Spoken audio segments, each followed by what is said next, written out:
वक्त हो चला है खबर बिहार का। बिहार में नई सरकार के गठन के साथ ही अपराधियों के खिलाफ जीरो टॉलरेंस की नीति अपनाई जा रही है।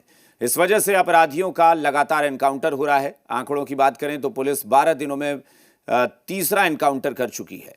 पहले बेगूसराय में कुख्यात अपराधी का एनकाउंटर किया गया, फिर छपरा में कुख्यात नंदकिशोर राय का एनकाउंटर हुआ और अब फिर छपरा में ही शराब माफिया का एनकाउंटर किया गया है। हालांकि जहां एक तरफ पुलिस अपराधियों के खिलाफ कार्रवाई में जुटी है, वहीं दूसरी तरफ अपराधियों ने लगातार एनकाउंटर पर सियासत भी तेज हो गई है।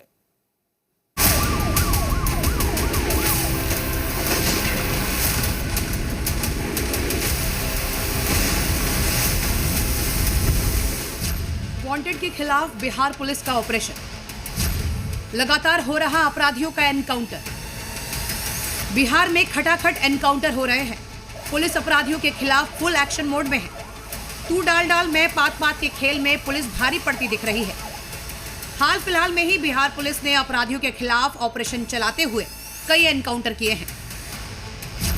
पिछले 12 दिनों के अंदर पुलिस ने तीसरा एनकाउंटर किया है।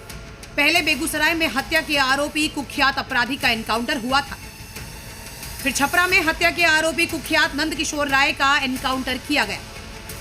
अब छपरा में ही एक और एनकाउंटर हुआ है। इस बार पुलिस ने शराब माफिया का एनकाउंटर किया है। छपरा के माझी थाना क्षेत्र के कोरूधोरू गांव के पास सरयू नदी में शराब तस्करों को पुलिस ने घेरा, तो शराब तस्करों ने पुलिस पर कई राउंड फायरिंग की। जवाबी कार्रवाई में एक शराब तस्कर के पैर में गोली लगी, जबकि दूसरे ने सरेंडर कर दिया। वहीं पुलिस ने 2 देसी कट्टा, 4 कारतूस और कई खोखे के साथ भारी मात्रा में अवैध शराब बरामद की है। ये पूरा मामला यूपी के बलिया से नाव द्वारा शराब तस्करी से जुड़ा बताया जा रहा है। पुलिस जब वहां पहुंची तो उन लोगों ने फायरिंग कर दी। फायरिंग कर नाव जो है किनारे लगाकर ये लोग भागने लगे। भागने के क्रम में उन्होंने फायरिंग कर ही रहे थे। उसी सिलसिले में जो है पुलिस की जवाबी कार्रवाई में एक व्यक्ति अजय राय को गोली लगी है, जो उनके पैर घुटनों के आसपास लगी है। दूसरे व्यक्ति को हथियार समेत भी पकड़ा गया है। वहीं बिहार में नई सरकार बनने के बाद अपराधियों का लगातार एनकाउंटर हो रहा है, जिसे लेकर सियासत भी तेज है।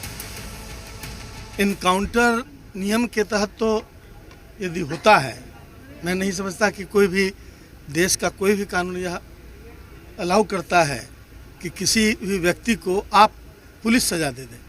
सजा तो कोर्ट देती है ना, कोर्ट देती है और कोर्ट में इसका होना चाहिए। आरजेडी ने लगातार हो रहे एनकाउंटर पर सवाल उठाए हैं, तो वहीं एनडीए ने बिहार में अपराध के खिलाफ जीरो टॉलरेंस नीति का हवाला दिया।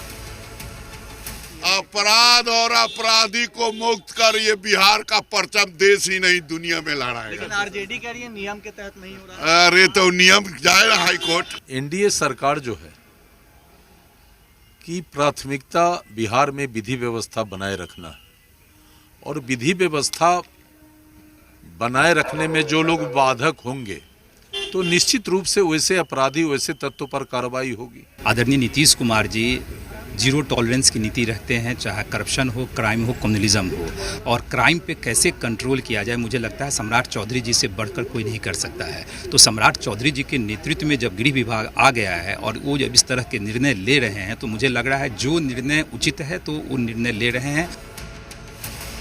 बिहार में चुनाव से पहले विपक्ष लगातार लॉ एंड ऑर्डर के मसले पर सरकार को घेरता रहा। अब राज्य में नई सरकार के गठन के बाद गृह मंत्री सम्राट चौधरी के ऐलान के बाद साफ है कि बिहार में क्रिमिनल्स को बख्शा नहीं जाएगा। ब्यूरो रिपोर्ट, जी मीडिया। छपरा में शराब माफिया के साथ मुठभेड़ के बाद जहां पुलिस ने 2 लोगों पर शिकंजा कसा था, वहीं गिरफ्तारी के बाद दोनों से पूछताछ के बाद पुलिस ने छापेमारी कर उनके 3 अन्य सहयोगियों को गिरफ्तार किया है। गिरफ्तार सभी आरोपियों का आपराधिक इतिहास खंगाला जा रहा है।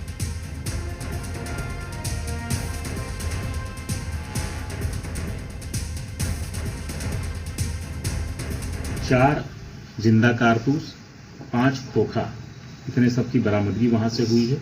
उनके नाव को सीज किया गया है और विदेशी शराब की 753 लीटर की मात्रा, जो कि भारी मात्रा है, 753 लीटर विदेशी शराब को बरामद किया गया है। उनकी निशानदेही पर उनके गैंग के जो अन्य सदस्य हैं जो इस बड़े रैकेट को चला रहे हैं, उसमें से 3 व्यक्तियों को गिरफ्तार किया गया है, जिनके नाम हैं सरोज कुमार, प्रेम प्रकाश, जनार्दन राय। ये सभी दहियावा नगर थाना के रहने वाले हैं।